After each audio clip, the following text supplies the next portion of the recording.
so serious.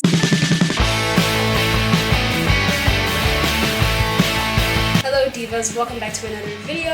If y'all don't know, this is what I'm giving. In today's video, we are not going to be using the green screen because then that takes a while to edit. So in today's video, we're going to be talking about a movie that I just watched that I loved. My cousin recommended it to me. She's a millennial and she'd watched this growing up and she was like, I really think that you like this movie, Confessions of a Teenage Drama Queen. And I was like, yeah, okay. And then I watched it and I loved it. I loved it. And so now I'm going to be talking about it because I think it's really iconic. So the movie starts off with our main character, Mary. Mary and her family are moving from New Jersey to New York, which is insane because no one moves to New Jersey. Mary, who actually changes her name to Lola, so we're gonna be referring to her as Lola. Lola and her family, they're moving from New Jersey to New York. Lola, who's played by Lindsay Lohan, she's not very happy about this move. And this is where we get our first iconic quote from the movie. She says, your parents say you should have hopes and dreams, and then they move you to New Jersey. It's so real for that. It's Lola's first day at school and she is slaying the Boots house down in this outfit. Oh my gosh. And this is where she meets Al. She finds out that Al is actually a fan of her favorite band and so they become friends. So Al and Lola are like having a conversation about their favorite band and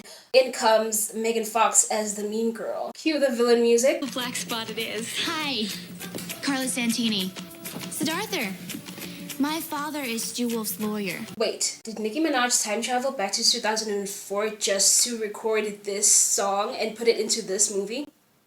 Yeah, that's actually exactly what happened. Not that Red Ruby the Sleeves was actually a sample of a song Never Leave Me by Lumi D. Nicki Minaj is actually a genius time traveler. Like, you guys...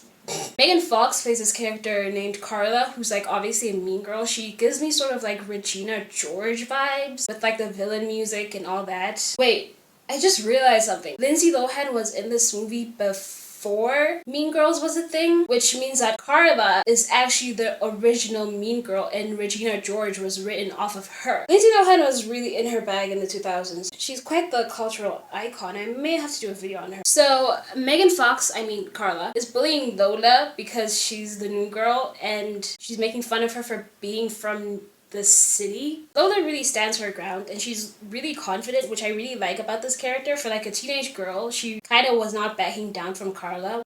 But girl, no one respects what I'm doing. Like, do they realize that I'm relaying cultural history here? I'm like a history teacher, but like cunty. Moving on. So Ella invites Lola over to her house for them to hang out. And when Lola's there, Ella's mom acts kind of weird around her. The red shirts. Okay, anarchy. Come on, comrade. So what happens is Ella's mom walks in and gives them Pop-Tarts. And Lola's like, oh my gosh, it's like we're at a diner. And Ella's mom's like, don't you guys have Pop-Tarts at home? You just pop them in the microwave. And then Ella's like, no, we don't have microwaves. My mom is actually against them, which is so funny. Ella tells Lola that her mom doesn't like her mom, that Ella's mom doesn't like Lola's mom because Lola's mom's a little weird. Lola sort of freaks out about this and then she tries defending her mom by telling this comical story about how her mom and her dad met, and then they show how her dad died in the most unserious way because singing killed my grandma, okay? I love this movie! So there's a school play and Lola has always wanted to be an actress, which is why she didn't want to move out of New York. So there's a school play and Lola wants the lead role, but guess what? So does Carla. And Carla always gets the lead role. But she doesn't realize that there's a new city girl in town and that new city girl is Lola. So Lola auditions for the play by singing a song. Don't move on. Don't move on. Me when there's a bug on someone and I need them to not move so I can flick it off. Don't move. Don't move. Don't move. Get Miss Girl her Grammy. Lola gets the lead, obviously. Lola 1, Carla 0. Siddhartha. This is both Lola and Al's favorite band. It's what they bonded over that made them friends in the first place. Siddhartha, Lola's band actually disbands and she has a panic attack. I can't breathe. Mom, I can't breathe. And holds a funeral. I heard. Thanks for being here at a time like this. She's so mean. She's so me when BTS had to go to the military. Like, oh my gosh. So, because of their disbandment, Siddhartha are actually gonna have their very last concert in New York. And Lola really wants to go. And Carla actually tells Lola that she already has tickets and VIP tickets. Plus, she was invited to the after party because of her dad. And Lola lies and tells her that she also has tickets. She does not. And this all happens during a dance-off.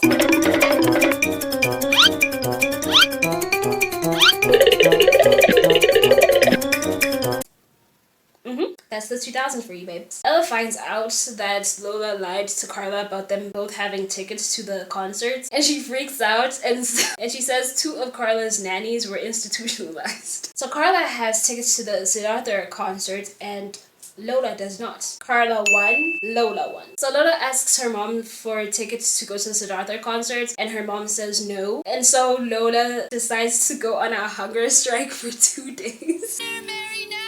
I'm on a hunger strike, like Gandhi. But then, while she's on this hunger strike, her dad calls. Hi, Dad.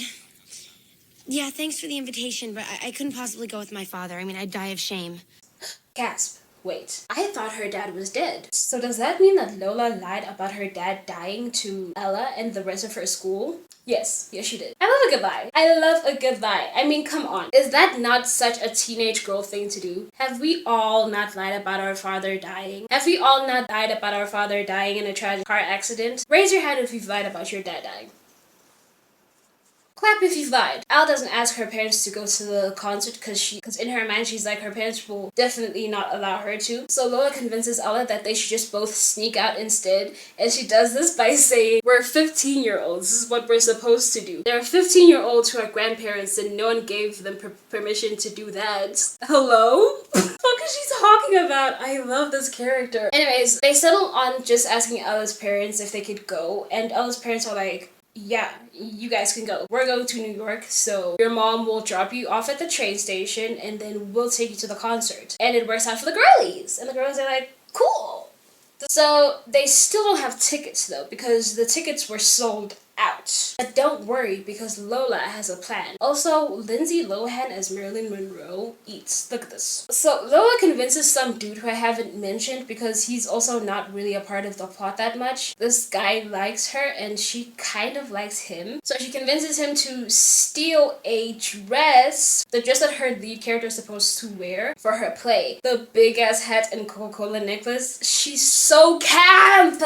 She's so camp! Literally, I could set up a whole campsite on that hat. Anyways, so she gets the dress and the 2 girlies leave for New York. They get to New York and oh my gosh, this dress. I too would have committed theft if it was to get that dress. Look at how it sits on her. They get to the concert venue and Lola's like, the plan was they're gonna buy tickets from like, you know those people who sell tickets outside of the concerts? Yeah, she's like, they're gonna buy tickets from that dude.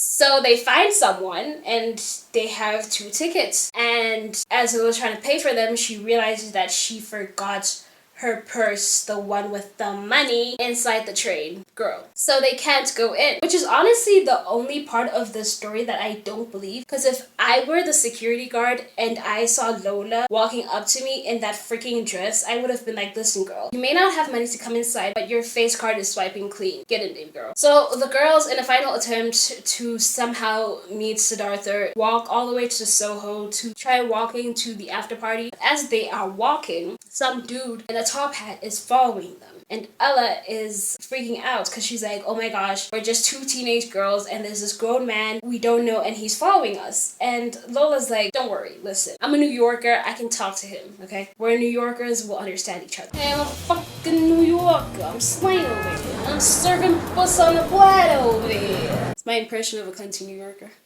Okay, so she goes up to the dude and it is her father, it's her dad, and he's like, I'm here to protect you. And she's like, cool, but can you do that from like a further away distance? You're kind of embarrassing me in front of my friend. So Ella still doesn't know that that's her dad. As the girls are walking to the after party venue, they find Stu Wolf, who is one of the members of Siddhartha and Lola's favorite member, and he's drunk and and he's falling into rubbish. He can barely walk, so they help him out and they take him to a diner to try buying him some coffee so he can sober up. They take him there and he assaults a officer by throwing a donut at their head, and they get arrested, all three of them. While they're arrested, the cops ask for their parents' numbers, and Ella's like, I can't give you my parents' number. I'm gonna get in so much trouble. So Ella's like, fine, I'll give you my dad's phone number and address. And Ella's like, you're what? Girl, hold on. You lied about your dad dying? Who does that? And it's like, who doesn't do that? I was like, yeah, she lied, but like, it was a fun little lie. Let the girl live! So they end up getting out of jail. Stu Wolf kind of sobers up and he decides to invite the two girls over to the after party. So they go to the after party where Stu Wolf is wearing a tablecloth and the world's tightest pants. Also, tell me why this grown man invited these two 15-year-old girls up to his bedroom.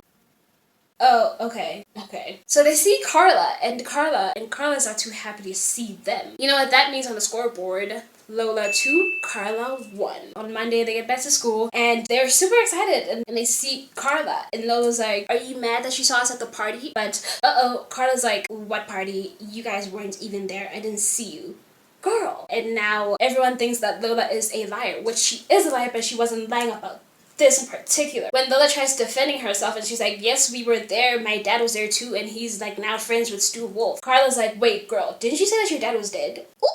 And now everyone's like, oh, so you're a liar. And it's like, yeah, she lied about her dad dying, but she didn't lie about going to this after party. Oh my gosh, like, is that so hard to believe, guys? Lola tries to come clean up on everything, even stealing the dress to her theater teacher, but even the theater teacher doesn't believe her about stealing the dress. So not everything that she says, everyone just thinks that she's lying. Anyways, Lola starts crying. She decides that she's not gonna perform anymore at the school play, and Ella's like, girl, who gives a shit? Like, literally, we were at the party, we had fun, so who cares? Like, we don't need to prove anything to these people. And Lola's like, wait, you're right. So Lola decides to get up and she goes and she performs.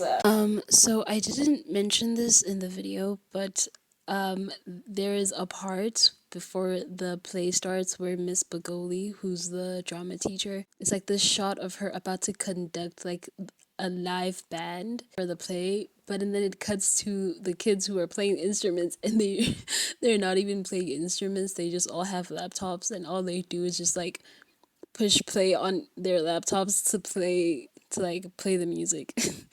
I just thought that was a funny detail that I forgot to mention. She's really giving me Britney Spears in this performance. Another eats another slate, and the movie ends. What a fun little movie. I give this movie a 4 out of 5 stars. Nothing's perfect, but I love how confident the character Lola is. I also like how they made her a stereotypical teenage girl where she likes fashion and all these sort of things that usually are demonized on girls, especially in the 2000s, in like the early 2000s. But you can tell that this movie was meant to be played on cable television because of like the weird cuts in the middle of the movie. It was a fun movie. Anyways, divas, if there's one thing you take away from this video, it's that you should tell a lie today.